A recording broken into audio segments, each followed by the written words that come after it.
Assalamualaikum warahmatullahi wabarakatuh. Asyhadu an la ilaha illallah wa asyhadu anna Muhammadar Rasulullah. Allahumma sholli ala sayyidina Muhammad wa ala ali sayyidina Muhammad. Jumpa lagi dengan saya di pembahasan hukum ekonomi syariah sesi 2, yaitu tentang implementasi hukum ekonomi syariah dalam produk perbankan.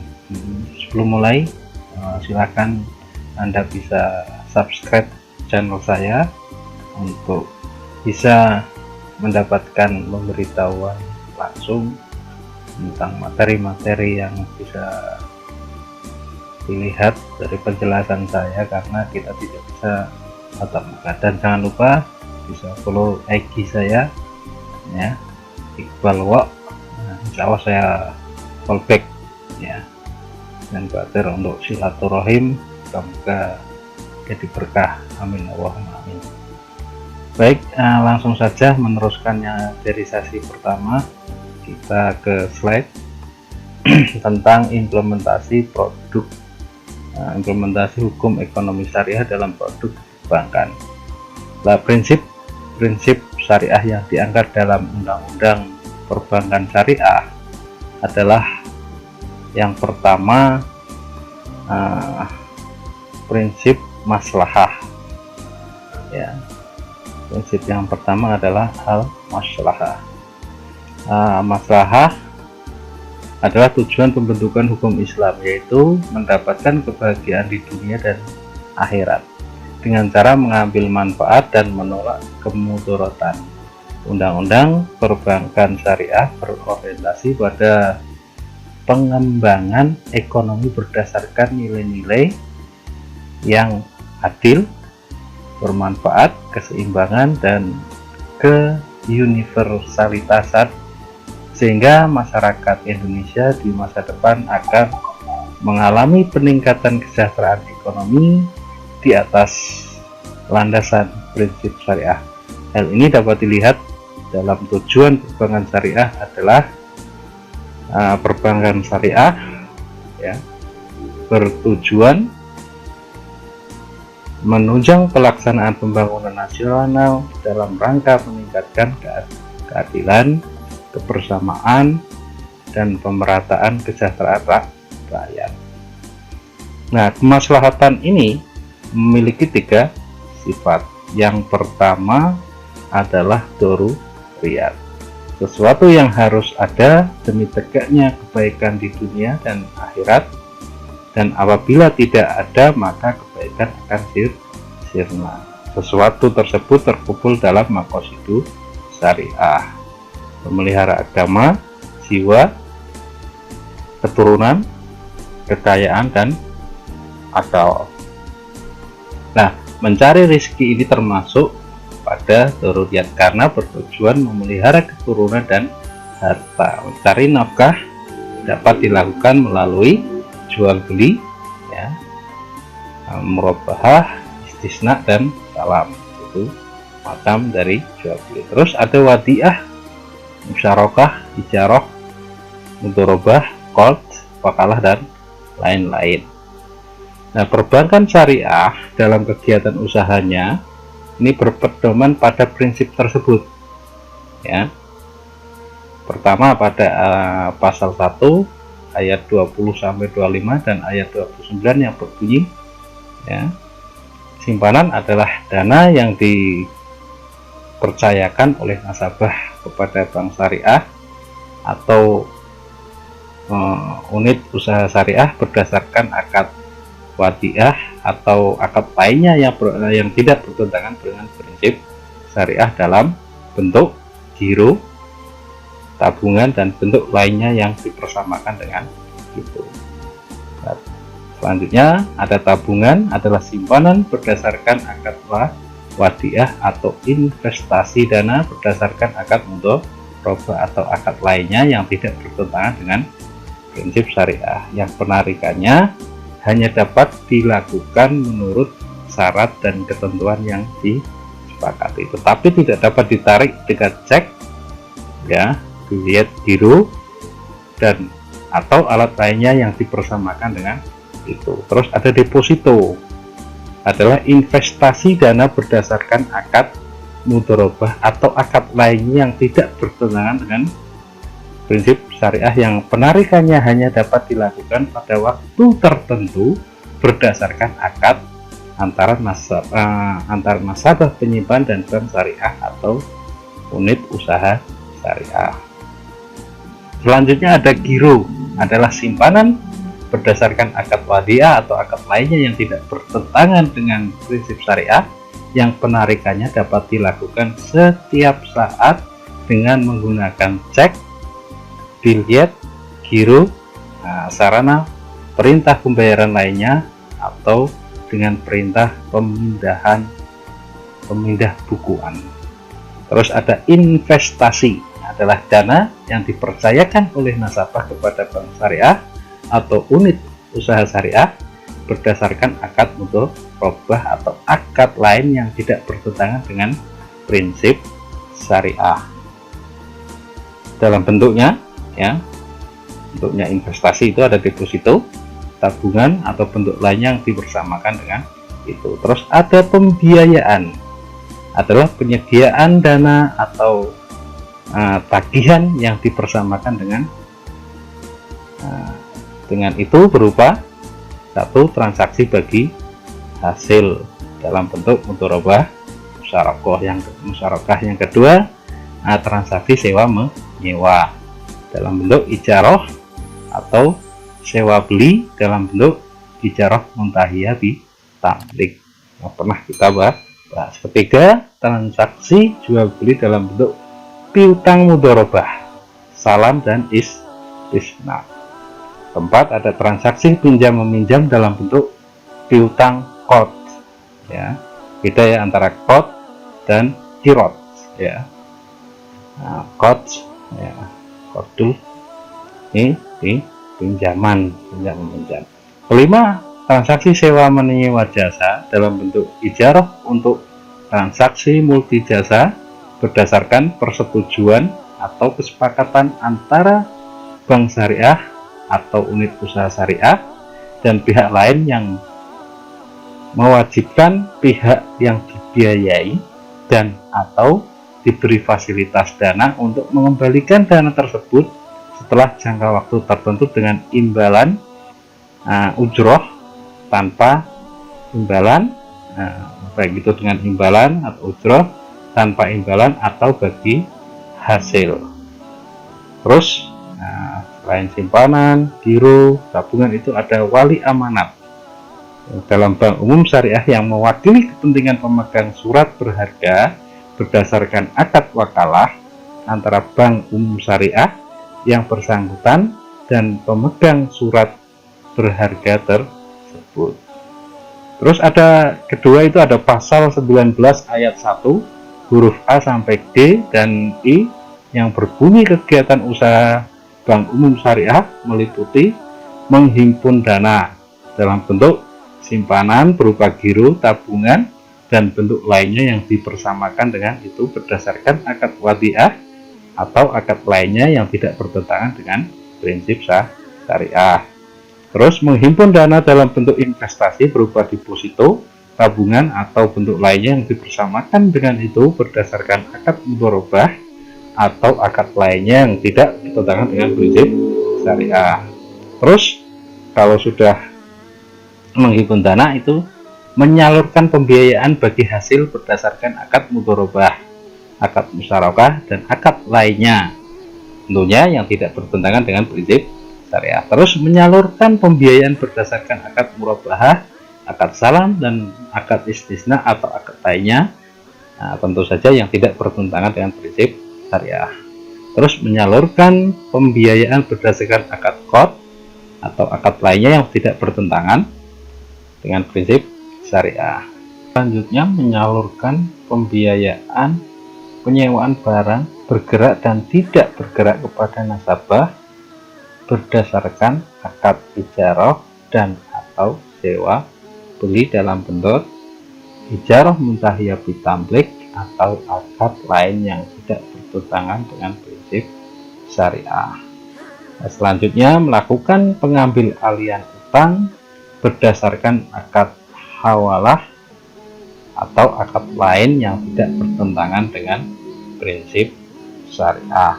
Membeli, menjual, atau menjamin atas resiko sendiri surat berharga pihak ketiga yang diterbitkan atas dasar transaksi nyata berdasarkan prinsip syariah, antara lain seperti akad ijarah, musyarakah, mudharabah, murabahah, kafalah, dan hawalah. Terus melakukan fungsi sebagai wali amanat berdasarkan akad wakalah. Nah, pada ketiga di pasal 19 ayat 2 huruf A sampai G dan I yang berbunyi kegiatan usaha unit usaha syariah meliputi menghimpun dana dalam bentuk simpanan berupa giro, tabungan, ya ini hampir sama ya. Karena kalau unit usaha syariah adalah dia masih nginduk di bank konvensional atau bank konvensional yang membuka unit layanan usaha yang merujuk kepada ekonomi syariah atau perbankan syariah. Nah, selanjutnya ada kemaslahatan memiliki 3 sifat yang tadi daruriyah, terus ada hajiyah, merupakan sesuatu yang dibutuhkan masyarakat untuk menghilangkan kesulitan, tetapi tidak adanya hajiyah tidak menyebabkan rusaknya kehidupan pada bidang muamalah seperti jual beli salam, murabahah, istisna. Perwujudan hajiyah dalam perbankan syariah bertujuan untuk memelihara keturunan dan harta. Keturunan akan terhindar memakan makanan haram dan terhindar dari rizki yang dilarang syariah. Hajiyah dapat dilihat pada pasal 1 ya, ayat 13 Undang-Undang Perbankan Syariah tentang definisi akad, yaitu akad adalah kesepakatan tertulis antara bank syariah atau unit usaha syariah dan pihak lain yang memuat adanya hak dan kewajiban bagi masing-masing pihak sesuai dengan prinsip syariah. Ya, selanjutnya yang ketiga ada tahsiniyat, adalah mempergunakan sesuatu yang layak dan diberikan oleh adat kebiasaan yang baik pada bidang muamalah seperti larangan menjual barang najis. Hukum Islam menyempurnakan hajiyat dengan akhlak yang mulia yang merupakan bagian dari tujuan hukum Islam. Kita lanjut. Yang kedua ada prinsip tauhid ya. Islam melandaskan kegiatan ekonomi sebagai suatu usaha untuk bekal ibadah kepada Allah, sehingga tujuan usaha bukan semata-mata mencari keuntungan atau kepuasan materi dan kepentingan pribadi, melainkan untuk mencari ridho Allah dan kepuasan sosial dan spiritual. Nah, aplikasi aplikasi prinsip tauhid dalam undang-undang perbankan, yaitu undang-undang perbankan syariah ini diawali dengan fase dengan rahmat Tuhan yang Maha Esa. Rahmat merupakan faktor untuk meraih kebahagiaan dan keselamatan hidup di dunia dan di akhirat. Oleh karena itu, rahmat diartikan nikmat dan pertolongan serta ampunan dan karunia. Dengan demikian, undang-undang perbankan syariah merupakan wujud dari rahmat Allah Subhanahu wa Ta'ala. Yang kedua, pada fase ketiga undang-undang tersebut, bahwa dalam menunjang pelaksanaan pembangunan nasional, perbankan syariah tetap berpegang teguh pada prinsip syariah secara menyeluruh, kafah dan konsisten, istiqomah. Terus pada pasal 5 ayat 4 perbankan syariah ya, bank konvensional yang menjadi bank syariah atau unit usaha syariah telah mendapatkan izin untuk izin usaha wajib mencantumkan dengan jelas kata syariah pada penulisan nama banknya. Kata syariah mengisyaratkan nilai tauhid karena operasional perbankan syariah dikembalikan pada prinsip Islam yang diciptakan Allah Subhanahu wa Ta'ala. Yang ketiga ada prinsip keadilan. Prinsip keadilan, aplikasi prinsip keadilan dalam undang-undang perbankan syariah yaitu yang pertama pertimbangan, ya. Pertimbangan huruf A yang berbunyi bahwa sejalan dengan tujuan pembangunan nasional Indonesia untuk mencapai terciptanya masyarakat adil dan makmur. Berdasarkan demokrasi ekonomi, dikembangkan sistem ekonomi yang berlandaskan pada keadilan, kebersamaan, pemerataan, dan kemanfaatan yang sesuai dengan prinsip syariah. Kedua, nilai keadilan dalam kegiatan usaha perbankan syariah adalah tergambar dari beragamnya akad yang dipergunakan dalam upaya menyesuaikan berdasarkan kebutuhan secara proporsional. Terus yang keempat ada prinsip amar ma'ruf nahi mungkar. Nah, pada prinsip amar ma'ruf ya dalam undang-undang perbankan syariah yaitu keharusan mempergunakan prinsip hukum Islam dalam kegiatan usaha perbankan syariah, sedangkan pada prinsip nahi mungkar direalisasikan dalam bentuk larangan dalam kegiatan usaha yang mengandung unsur riba, gharar, maisir, dan haram. Kita lanjut slide selanjutnya. Nah, asas-asas hukum ekonomi syariah dalam undang-undang perbankan. Yang pertama ada asas pertukaran manfaat, kerjasama, hak milik, dan tolong menolong. Nah, pertukaran manfaat mengandung pengertian keterlibatan orang banyak, baik secara individu maupun lembaga. Oleh karena itu dalam pertukaran manfaat terkandung norma kerjasama atau musyarakah. Pertukaran manfaat juga terkait hak milik seseorang karena perputaran manfaat hanya dapat terjadi dalam benda yang dimiliki. Nah, proses pertukaran manfaat melalui norma kerjasama, ya, musyarakah, dan norma hak milik, ya, berakhir di norma tolong menolong. Dalam Islam, tolong menolong hanya terjadi dalam kebaikan dan ketakwaan serta dalam hal yang membawa manfaat bagi semua orang.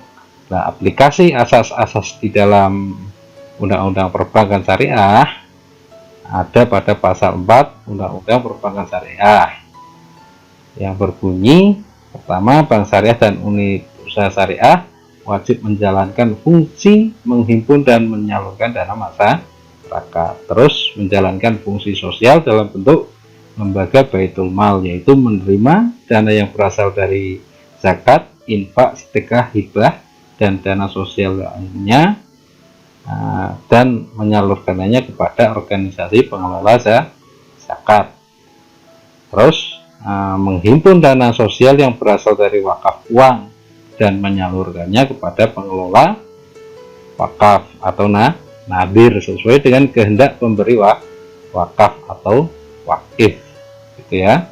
Perbankan syariah bukan hanya berfungsi sebagai lembaga penghimpun penyaluran dana semata, melainkan juga berfungsi sosial dengan menerima dana zakat, infak, sedekah, hibah, wakaf. Nah, pasal 4 bertalian dengan pasal 1 tentang penghimpunan dan penyaluran dana. Terus ada pasal 8 yang memberikan tentang pemberian jasa dalam lalu lintas pembayaran. Terus pasal 16 ayat 16, berarti ayat 8. Terus ada ayat 16 tentang nasabah yang menggunakan jasa perbankan syariah. Terus ada tentang agunan juga diatur, tentang penitipan barang juga diatur. Terus pasal 19 huruf A, B, C, dan D tentang kegiatan usaha syariah, tentang pertukaran manfaat, kerjasama, hak milik, tolong menolong untuk menyelesaikan masalah-masalah sosial seperti kemiskinan, penimbunan harta, dan individualisme. Kita lanjut. Jadi tadi yang pertama. Yang kedua yaitu asas pemerataan antarodin dan adamul gharar dan albir wat taqwa. Pertama, ya,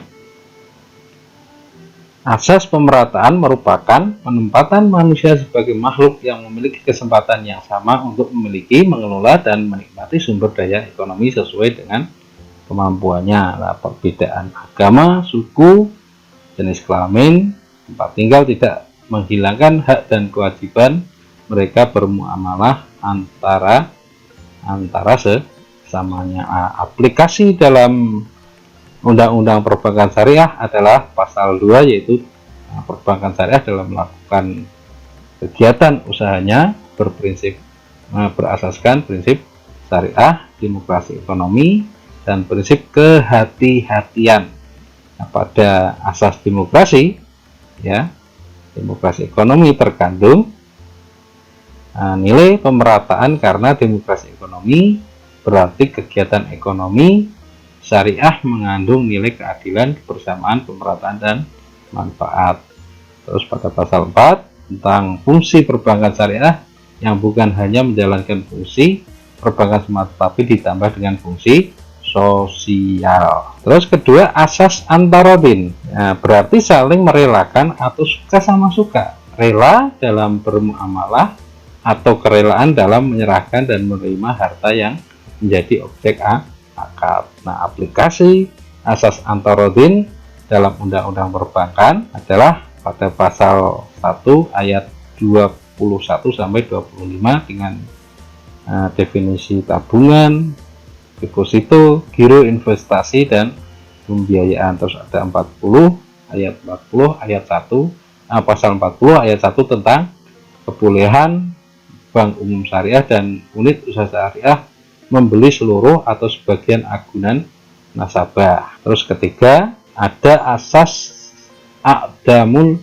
atau aqdam al-gharar, artinya perilaku saling merelakan memungkinkan tertutupnya sifat-sifat gharar dalam berbagai bentuk transaksi muamalah.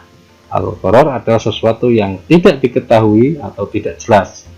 Nah, pada al-gharar terdapat unsur spekulasi bahkan penipuan yang dapat menghilangkan antarodin. Nah, aplikasi asas aqdam al-gharar dalam Undang-Undang Perbankan Syariah adalah adanya prinsip kehati-hatian, izin usaha dan perizinan pembukaan kantor cabang, pengambil alihan utang, kelayakan penyaluran dana, larangan bagi bank syariah dan unit usaha syariah, syarat memegang saham pengendali, dewan komisaris dan direksi, pembentukan DPS, tata kelola, manajemen risiko, pembinaan dan pengawasan, penyelesaian sengketa dan sanksi.